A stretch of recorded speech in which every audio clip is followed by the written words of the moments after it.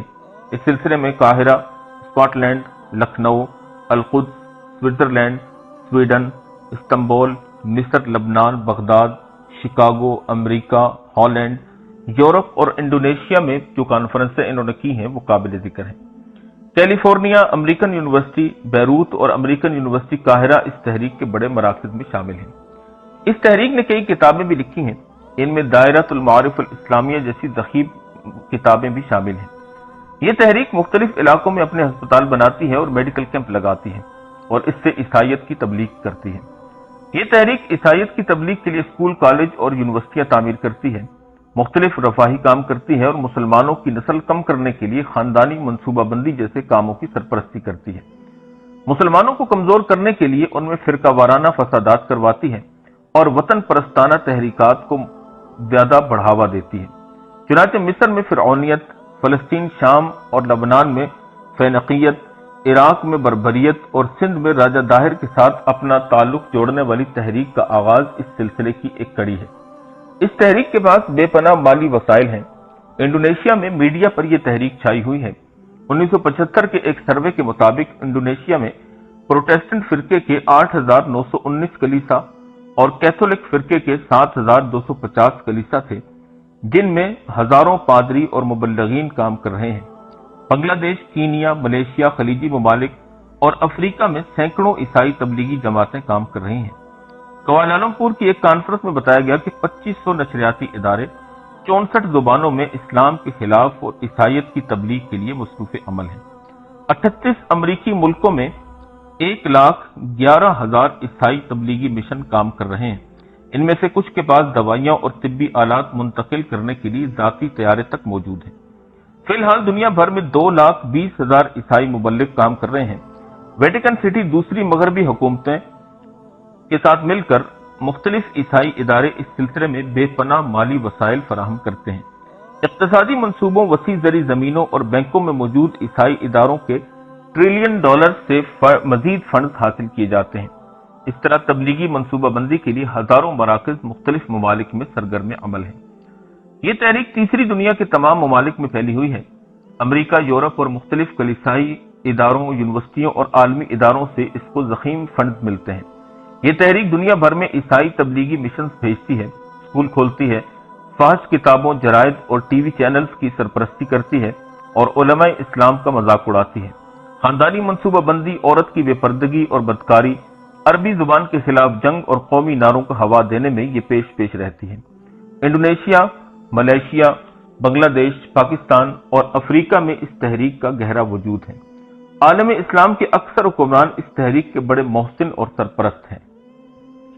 مغربی فلسفیوں کے اندر ایک اہم ترین تحریک سیکولرازم کی تحریک ہے۔ سیکولرازم کا مطلب ہے لادینیت۔ یہ تحریک دین کو ریاست سے جدا کر کے انفرادی عبادات، نماز، روزے اور شادی بیاہ کی رسموں تک محدود کرنے کی داعی ہے۔ یہ تحریک 17ویں صدی میں یورپ میں ظاہر ہوئی، 19ویں صدی میں مصر، ترکی، ایران، لبنان، شام، تیونس اور عراق سے ہوتے ہوئے پورے عالم اسلام میں داخل ہوگی۔ سیکولرازم عیسائیت کے ساتھ قائم رہ سکتی ہے کہ عیسائیت میں ریاست اور دین کا کوئی تعلق نہیں ہوتا، لیکن یہ اسلام کے بالکل منافی ہے، کیونکہ اسلام میں ایک مسلمان کی پوری زندگی اللہ ہی کے لیے ہوتی ہے۔ لہذا جو شخص زندگی کے ہر شعبے میں اسلام کی بالادستی قبول نہیں کرتا وہ مرتد ہے، اسلام سے اس کا کوئی تعلق نہیں۔ آج کل عالم اسلام کی بہت ساری سیاسی جماعتیں سیکولر نظریے کی حامل ہیں۔ یہ تحریک مغربی اثر و نفوذ اور اشتراکیت کی وجہ سے یورپ سے ہوتی ہوئی پوری دنیا میں پھیلی۔ ابتدا میں یورپ کے عیسائی پادریوں نے رہبانیت، تفتیشی عدالتوں، عشائر ربانی اور مغفرت ناموں کی تجارت کے ذریعے لوگوں پر عرصہ حیات تنگ کیا، جس کی وجہ سے ان کے خلاف بھرپور بغاوت ہوئی اور دین سے آزادی، لبرلزم کی تحریکات زور پکڑ گئیں، اور 1799 کا فرانسیسی انقلاب سیکولرازم کا باعث بنا، جس کے بعد کلیسا کو انفرادی دینی رسوم کے اندر محدود کیا گیا اور ریاست کو دین سے جدا کر دیا گیا۔ جان جاک روسو، جو کہ 1778 میں مرا، ڈارون، فرویڈ اور کارل مارکس کے نظریات سیکولرازم کی بنیاد ہیں۔ بلکہ یہ فلسفی تو یہاں تک کہ دین کو افیون یعنی ایک نشے کی طرح مضر اور موذی قرار دیتے ہیں۔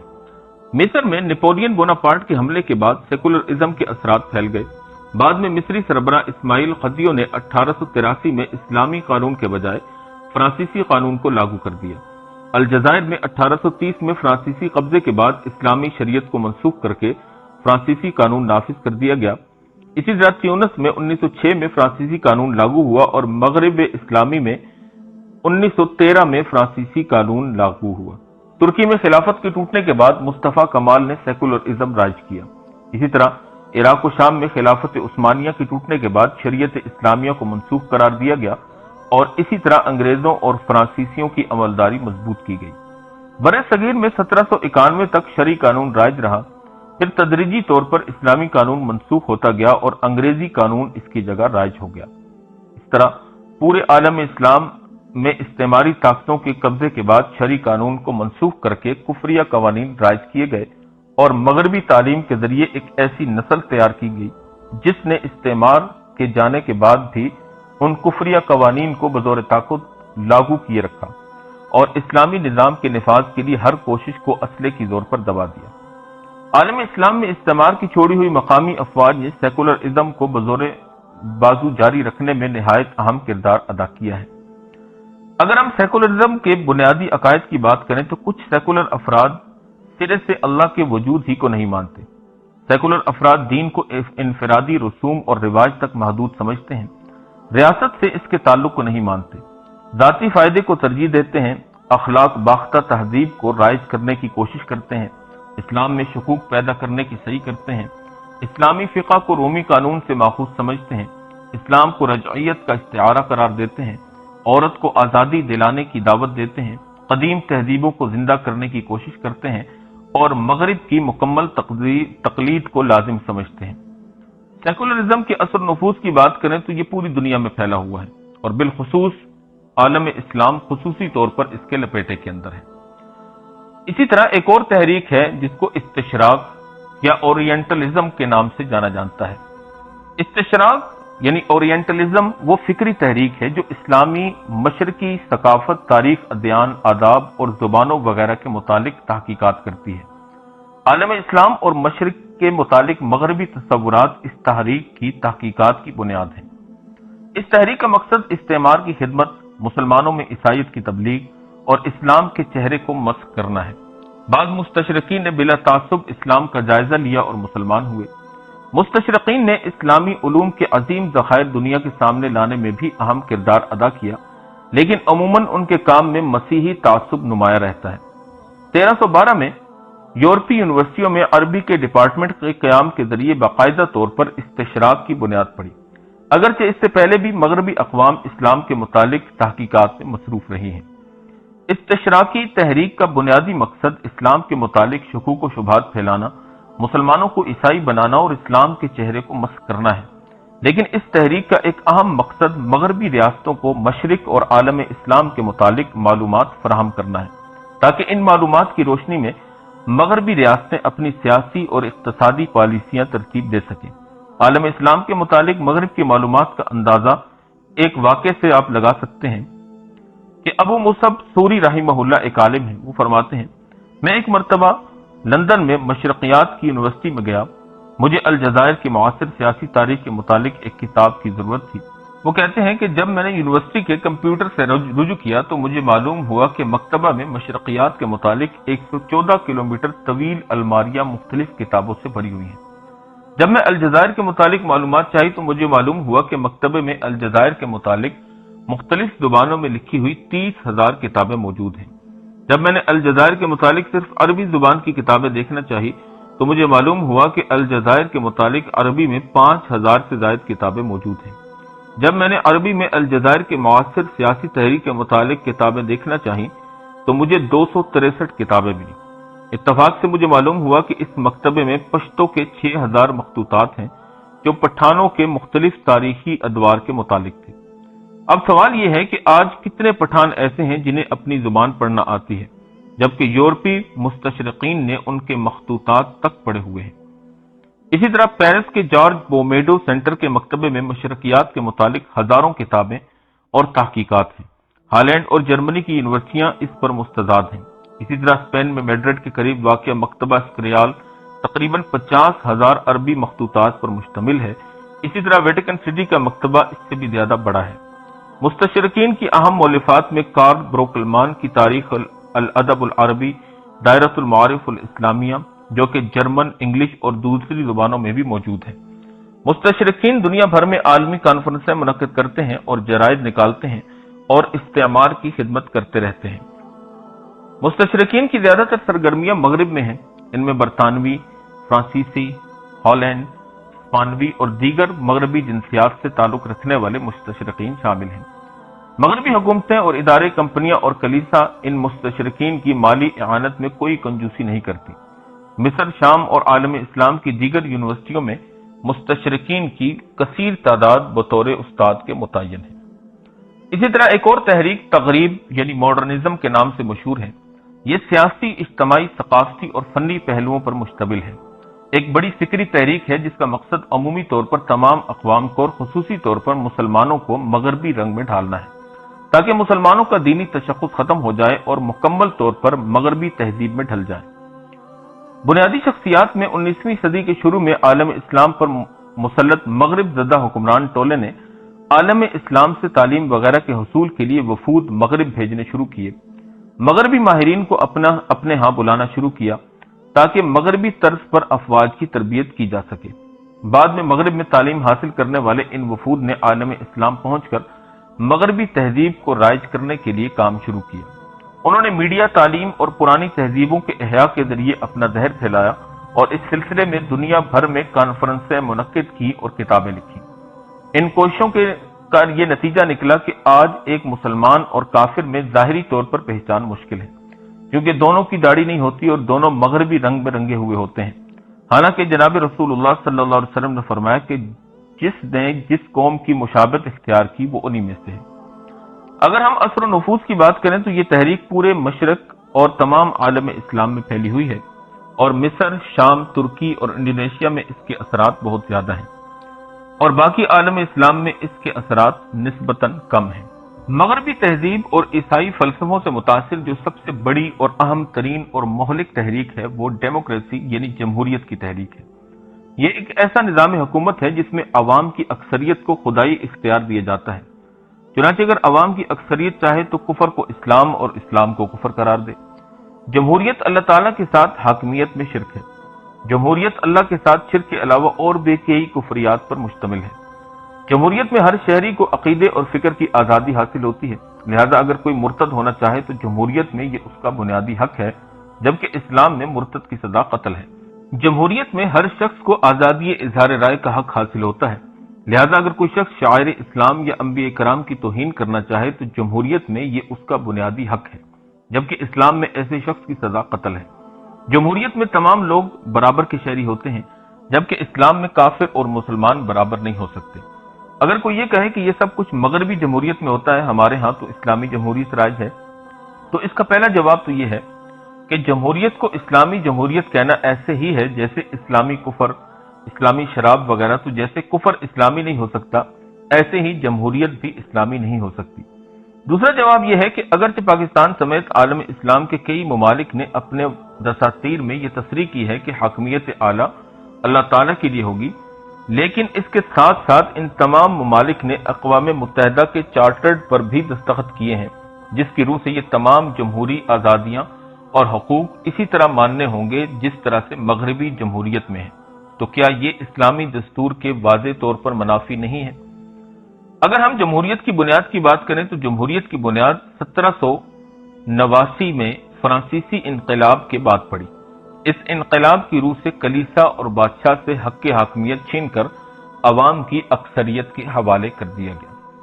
امید ہے کہ آپ کو ہماری یہ آج کی ویڈیو پسند آئی ہوگی اور آپ کو عیسائیت کے قدیم اور جدید فرقوں، اس کی بنیادی شخصیات اور ان کے اثر و نفوذ کے علاقے اور ان کی قدیم و جدید تحریکات کے متعلق بہت کچھ نیا سیکھنے اور جاننے کو ملا ہوگا۔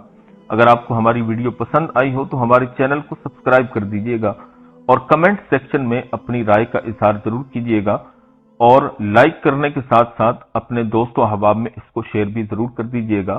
اللہ تعالیٰ جل شانہ ان تمام مغربی اور کفریہ سازشوں سے عالم اسلام اور مسلمانوں کی حفاظت فرمائے اور ہمیں قرآن و سنت کے دامن سے وابستگی نصیب فرمائے۔ وآخر دعوانا ان الحمد للہ رب العالمین۔